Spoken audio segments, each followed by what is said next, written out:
Amen. Today I'm going to preach straight from the Bible. I don't have any notes or manuscript or anything up here because the Lord woke me up this morning at 5 a.m. And when He woke me up, amen, Pastor Reed, this is what He gave me. Sometimes I never understand what He given me until I've actually preached it. Amen. But He gave me this.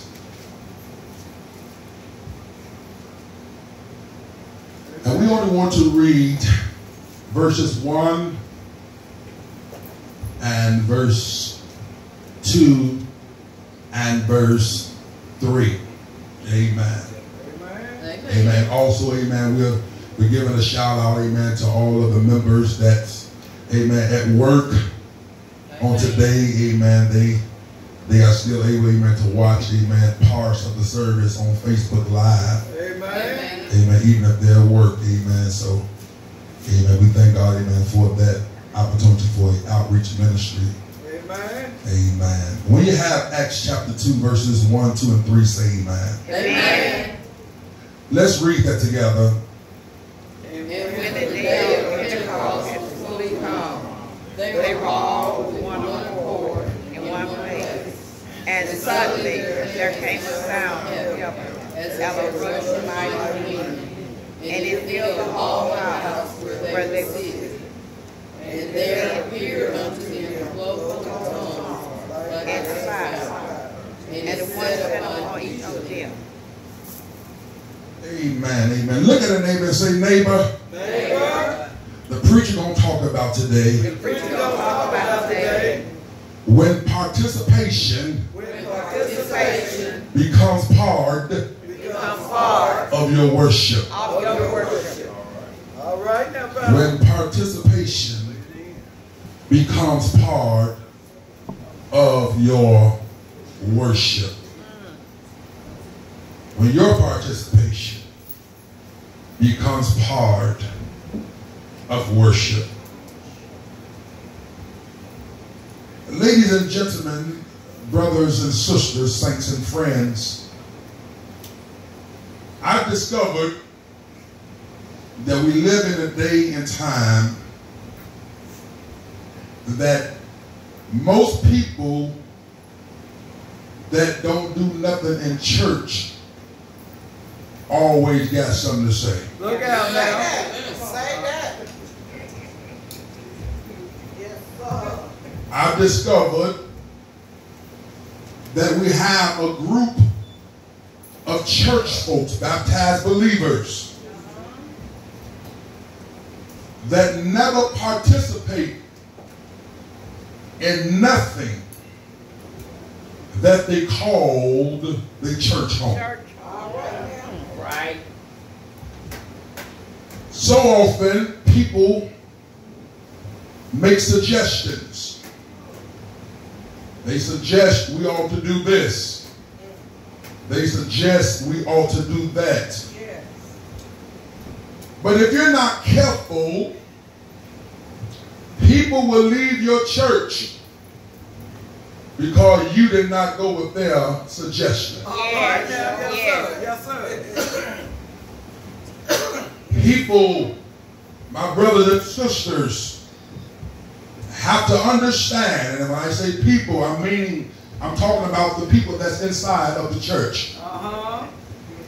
Have to understand that everything is not always going to go your way. Yes, sir. Yes, Lord. Yes, sir. We have to understand that there is a blueprint to God's plan. Yes. And whenever we as believers don't follow God's blueprint and God's plan, whatever we find ourselves participating in won't work. Yes. Right. Here in our text, we see that there was a special occasion that was going on. This occasion was the day of Pentecost. Yes, yes. Somebody say the day of Pentecost. Day of Pentecost. Yeah. Now, brothers and sisters, I wish that you would understand that no matter what we have been taught down through the years, Pentecost was not a denomination. Pentecost was a Jewish festival that they had 50 days. Somebody say 50 days. 50 days. After the Passover. So it was not a denomination. I've said it before that yes, the Baptist church can have the spirit of Pentecost. Yes, the apostolic churches can have the spirit of Pentecost. Yes. So often you hear people characterize Pentecost, but then they try to exclude certain people out of it. Yes. But Pentecost was an experience that they encountered because they was together. Somebody say amen. Amen. When you learn that participation is part of worship. It's part of worship. Yes. A lot of times we think that just because we have made the first step and showed up here, our job is done. Yes. And my brothers and sisters, let me tell you that when you walk through those doors and you walk into this sanctuary, that one word, I, goes out the window. Because when you participate, you are getting along with others. You are working with others. Amen. Amen. And you know that's a problem that we have in our churches today. Sanctified, born again believers can't even work together. Have mercy, Lord. People that call themselves Christians can't even get along with one another. I don't understand how you can be on your way to heaven but can't talk to me on earth. It's impossible because the Bible says, how can you say you love God whom you never seen? Yes, sir. But then your brothers and sisters who you sit with on a daily basis, you can't even get along with. The Bible says that when a man becomes into Christ, he becomes a new creature. Old things are passed away, and behold, all things become new. If you was mean before you met the Lord, you ought not be mean while you know Him. That's right. But something ought to change about you. Amen. Are you praying with me this morning? Yes.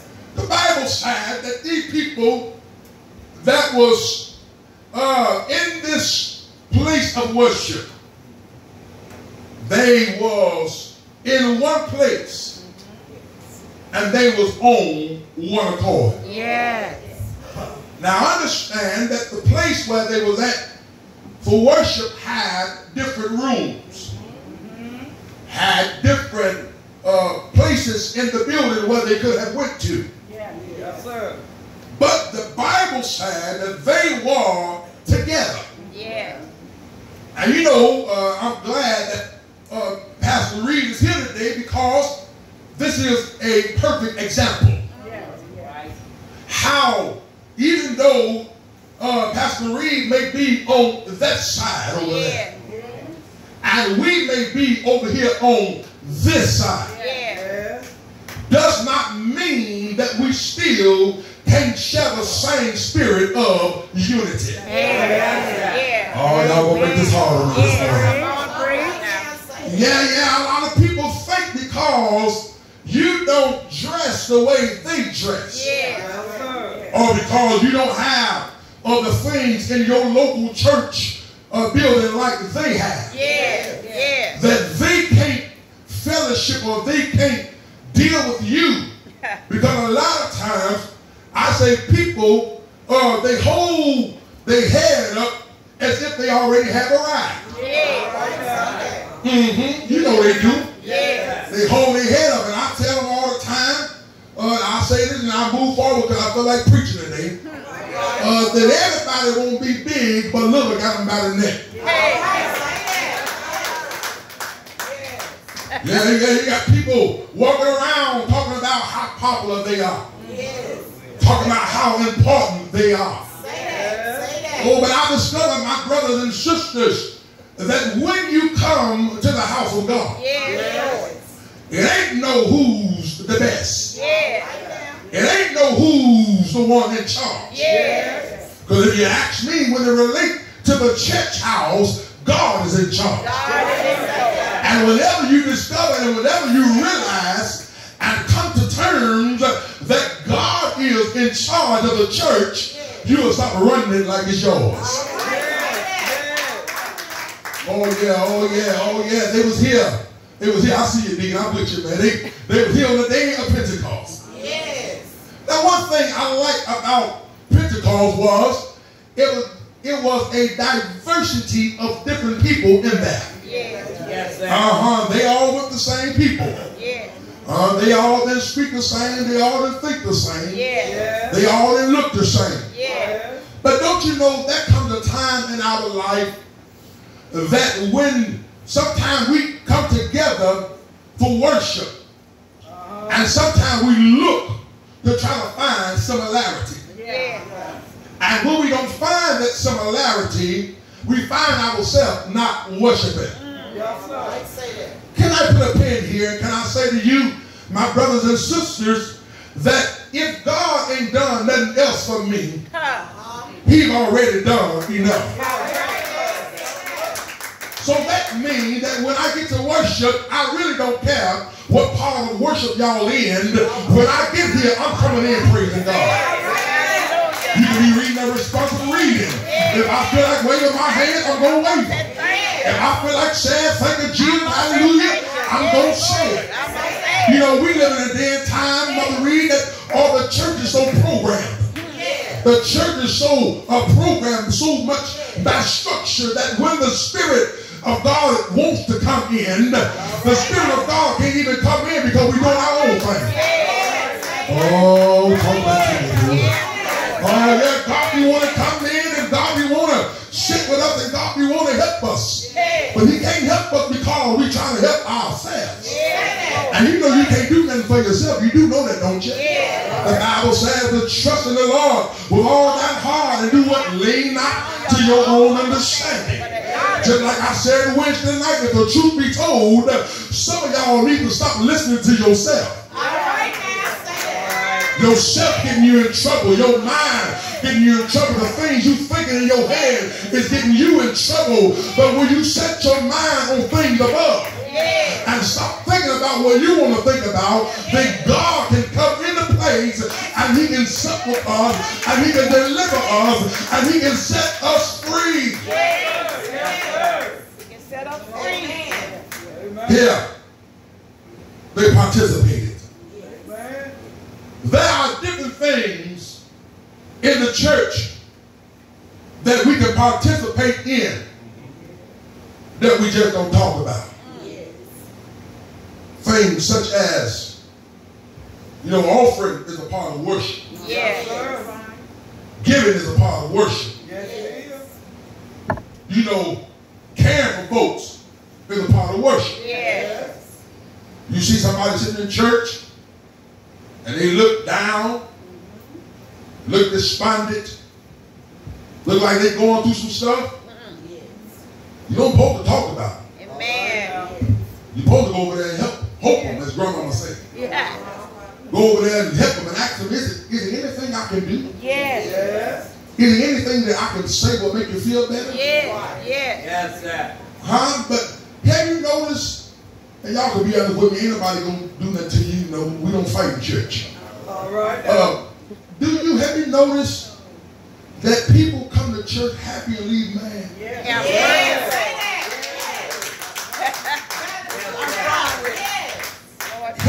Have people wake up on a Sunday morning, put their good clothes on. Good clothes.